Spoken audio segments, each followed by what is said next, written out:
qual é ou quais são os fatores que levam e que trouxeram até essa atual crise? Eu acho que são vários e, como eu estava dizendo, essa não é uma crise recente, ela veio se construindo ao longo de muitos anos. Eu acho que tem uma crise que é do próprio modelo de negócios do jornalismo, então tem uma crise de sustentabilidade hoje que é bastante agravada e aí a gente não pode desconsiderar o papel que as plataformas de tecnologia têm nessa crise. Elas se converteram na publicidade, sempre sustentou o jornalismo, e não só no Brasil, mas em muitos lugares do mundo, e as plataformas, elas acabaram por capturar a receita dedicada a anúncios digitais. Então, elas hoje são o melhor lugar para que esses anúncios sejam veiculados. Isso desidratou muito uma fonte de receita que era fundamental para o jornalismo. Mas acho que tem crises de outra natureza também. Acho que tem crises as pessoas consomem notícias de outra maneira hoje em dia. Não é mais da maneira que a gente estava acostumado, enfim. E eu não estou falando nem só do consumo impresso versus digital. É mesmo a ideia de ler um jornal. Assim, o público, essa ideia de você ler um jornal, eu venho de uma família muito leitora de jornais. Então, assim, quando eu era muito pequena, eu contei essa história já, assim, minha mãe, meus pais nos levaram no começo das diretas. E a gente era muito pequeno e no dia seguinte vi a foto icônica na capa do jornal e entendi, aquilo me fez entender o valor do jornalismo. E aprendi a ler jornal, assim, do começo ao fim. Eu virava. O consumo não é mais esse, né? A notícia chega por meio das redes sociais, você não necessariamente atribui aquilo a um veículo específico, você está lendo uma notícia. De quem ela é, aquilo não é mais tão relevante. Então, sua relação com uma marca, ela fica enfraquecida. Acho que tem uma crise de relevância propriamente. O quanto a gente é capaz de impactar mesmo o debate público, algo que a gente... E tem uma crise de confiança grande. O relatório da Reuters, Institute of Journalism, ele mostra como a confiança nos meios de comunicação vem caindo ano a ano, e o Brasil é um dos países onde essa queda é observada também. Eu acho muito interessante, a gente sente isso, né, no dia a dia do jornalismo, mas eu queria até trazer uma pergunta para vocês, assim, o quanto vocês acham que essa crise de credibilidade, de confiança é construída, assim? Quem tem interesse nisso, né? Porque a gente estava falando da importância do jornalismo para a democracia, né, essa função social, e ao mesmo tempo você tem uma imprensa sob ataque, né, nos últimos anos aumentou muito. O quanto vocês acham que isso atende a interesses, né? E a quais interesses?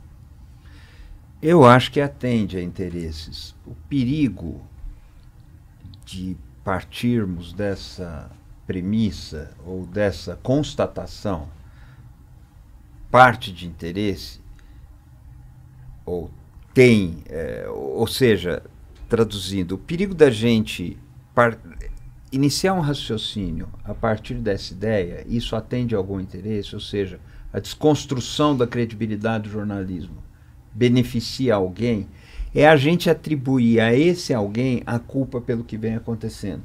Essa é uma forma de raciocínio que me preocupa imensamente. Poderíamos dizer que é uma forma conspiratória, né, para usar o adjetivo.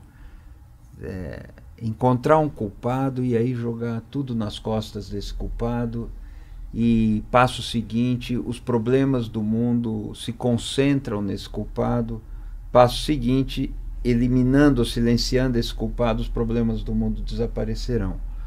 Mesmo assim, há forças que se beneficiam dessa crise de credibilidade da imprensa. A gente precisa explicar um pouco quando fala disso.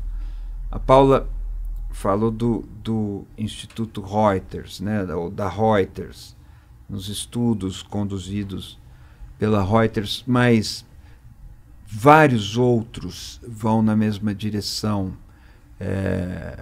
Saiu recentemente uma pesquisa do Instituto Gallup que mostra uma queda do que eles chamam de grau de confiança, ou dos índices de confiança da sociedade nos meios jornalísticos. E uma coisa que é interessante é que os índices de confiança entre os republicanos nos Estados Unidos, que hoje é o campo do trumpismo, é muito baixo. os que apoiam Trump dizem que não confiam quase nada na imprensa. O número é 12%. Aqui citando de cabeça, se eu estiver errando, é 11 ou 13, mas é por aí. Os democratas ficam bem acima disso, mas a média fica em 31%, média entre os dois, e é um dos índices mais baixos já registrados nessa série de levantamentos do Gallup.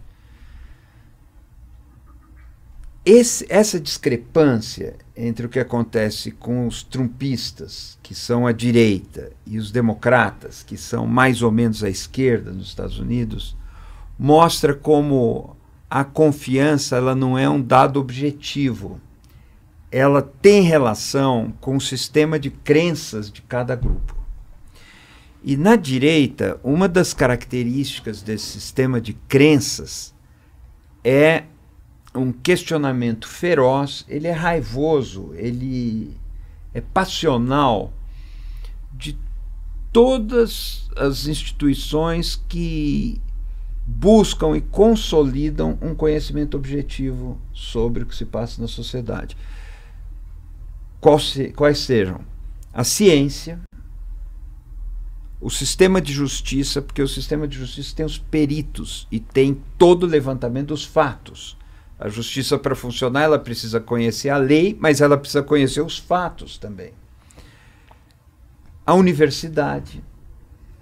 Vejam que essas instituições sofrem um ataque ferrenho, e também a imprensa. Estou aqui listando 4. Poderia falar de outras.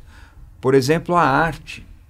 A arte é uma forma de conhecimento do mundo e está sob bombardeio.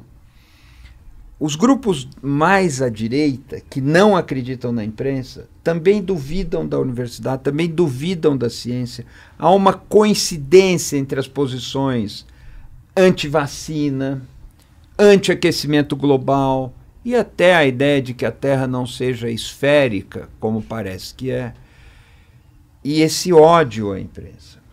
Então, e também ódio à universidade, ódio às instituições de justiça, ódio à ciência, ódio à imprensa. Existe um benefício desse saldo de ódio. O benefício são as doutrinas de extrema-direita, as doutrinas que